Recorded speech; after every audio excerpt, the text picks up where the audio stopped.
Got Joe Hunk here at Mark Rogers TV, the voice of college football. You can join Joe at 97.7 ESPN Huntsville. It's ESPN The Zone right there in Huntsville.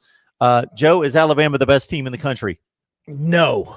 And the only reason I say no is because I would also argue that at today on November 16th, 2020, they're not the best team in the conference. And I think that Florida is the best team in the conference just because of how well that they have played and the fact that they're on a roll. Right now, if Alabama and Florida were playing this weekend, I would choose Florida to win. Now, again, I just mentioned SEC championship's not for almost another month. So a lot can change in that point in time. But Alabama's secondary has struggled this football season. And I think that that is where Florida is going to be able to really expose them in the SEC championship as of today. Now, again, a lot of things can change. You have players for Alabama in their secondary who are improving every single week. And I think that that is the reason why you have to preface that by saying as of today. I do think that Florida today, if they were playing in Atlanta in front of 80,000 people, I think Florida's winning.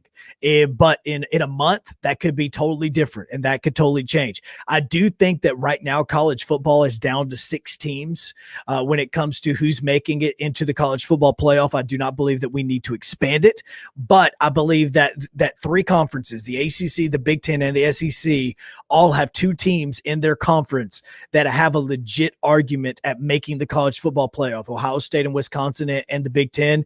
You have now Notre Dame playing the ACC schedule, being in the ACC championship game if they make it that far, along with Clemson has that argument, and Florida and Alabama have that argument. I don't look at Oklahoma State. I don't look at anything happening in the Pac-12. Unfortunately, like what you're seeing with BYU and Cincinnati and Marshall and Coastal Carolina and those teams, these group of 5, I don't think that it's going to be college football playoff just because we have too many Power 5 teams that are very good, and a team like BYU who isn't independent but doesn't get the love that Notre Dame does, they're going to be on the outside and they're probably going to have to settle for a New Year's Six bowl. We see Tua doing what he's doing at the next level, getting comfortable with the Miami Dolphins. I saw a stat a couple weeks ago that Mac Jones actually put up better passer ratings against ranked opponents than Tua. Do you think Mac Jones is really that good, or is it all the window dressing, all the great skill position players around him?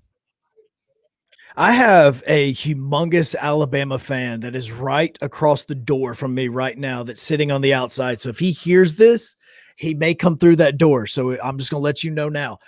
I think that when we look back at Tua's career with Alabama, there's going to be a lot of what ifs, and there's going to be a lot of, he could have done more. It's sad to say that with what happened in his freshman season, winning the national championship, but due to injuries, he never truly lived up to his potential with Alabama. We're starting to see healthy Tua in the NFL with the Miami Dolphins, what he can potentially do.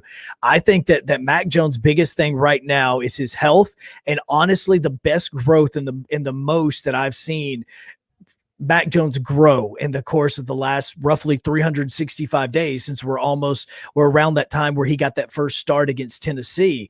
I think that he has grown mentally. He's making better decisions. The game is slowing down for him. And I think that you can go back and see how he played against Tennessee, how he played against Auburn a little over a year ago. And you can see how the decision-making is better. Mac Jones is a tremendous quarterback. And if he were to leave, then he's going to potentially be one of the top 2 or 3 quarterbacks taken in the draft. And that's going to be an amazing thing for an Alabama team, but that through Nick Saban's tenure, the quarterback position has been the biggest question mark, because all you've had is A.J. McCarron and McElroy. Well, A.J. McCarron is a career backup, and Greg McElroy is now on the SEC network. So a lot of this with Alabama is the fact that Mac Jones could potentially leave this Alabama football team when he is done with his career, being that he is a redshirt junior and he can leave now, and he could potentially go and maybe even get drafted higher than what 2 is, depending on where the NFL teams are going to line up with this, because we all do believe Trevor's going to be the first quarterback taken. But right now, it's Justin Fields or Mac Jones could be the number 2 quarterback taken in this draft. And that's just how good and how much Mac Jones has grown just in 365.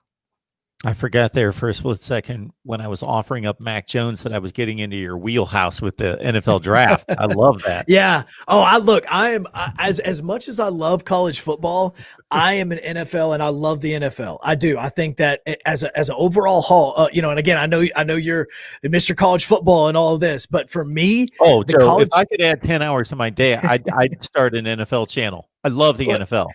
and I think that for me, the product in the NFL is better than the product in college football. I think that this year, what we are seeing with college football, that this is more of what the product of college football should be, where you're seeing Power Five teams week after week playing against each other. And I think that even if it is an Alabama versus Kentucky, that is so much better than watching Auburn versus Savannah State. And I really think that that is where, your Norfolk stakes and all this, I understand it. But personally, this has been my belief for many years. I think that college football should move the group of 5 teams to more of a preseason type schedule. You schedule 1 or 2 for a preseason game. You still give them their payouts. It may not be as much, but you give them their payouts so that they can continue operating, which is the reason why they schedule these games. And then you just go with a Power 5 heavy, 10 or 12 game schedule. And that's what your football season should be. And I think that it would make a much better product on Saturdays than what we've seen in the past. I think this year is also part of the reason why, honestly, you just really see that it doesn't matter if it's 8 games or 9 games or 10 games or 12 games. The best teams in the country are going to rise to the top. It's the old Macho Man reference, man. The cream rises to the top. And these teams, your Alabamas, your Floridas, your Ohio States, we would have been talking about them if it was a 12-game schedule. We'd have been talking about Clemson and potentially Notre Dame if that was a 12-game. Arguably, honestly, Notre Dame could argue that they're playing a tougher schedule in 2020 than what they normally do when they have their Michigan States and their Michigans and all that, because those teams this year are not that good. And so that is why, honestly, the schedule they're playing now is a lot better than what they have in the past. And that is potentially benefiting them if they were to lose in the ACC championship game, because now they get the number 1 team in the country potentially on their schedule twice.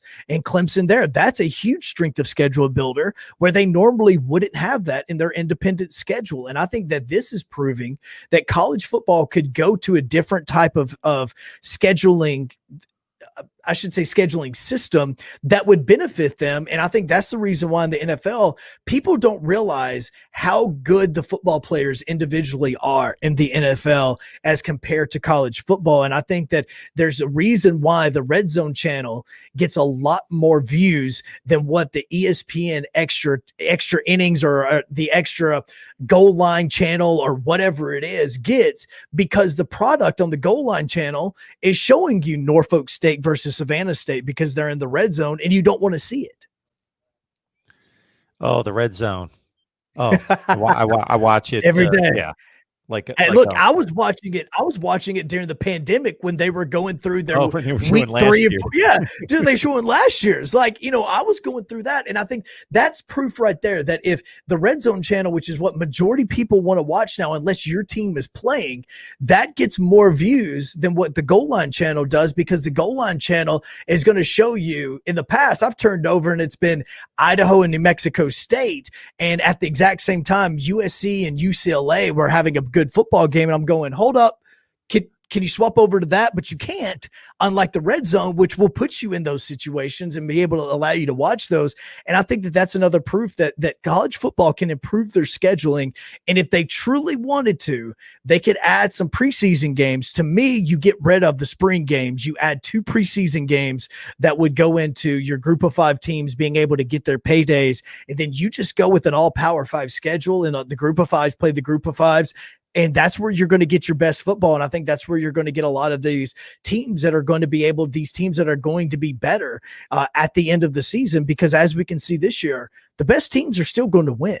If somebody could give me a Power 5 red zone, that would be amazing, because for every hour of football that you're watching, if you're just watching a game, you're watching 15 or 20 minutes of commercials. So that's one reason I love the red zone, is it's nonstop football. Shoot, I did records yesterday afternoon or Sunday afternoon. I put on the red zone on DVR so I wouldn't miss anything. And then I went back and just watched it all. I love the red zone. Love the red zone.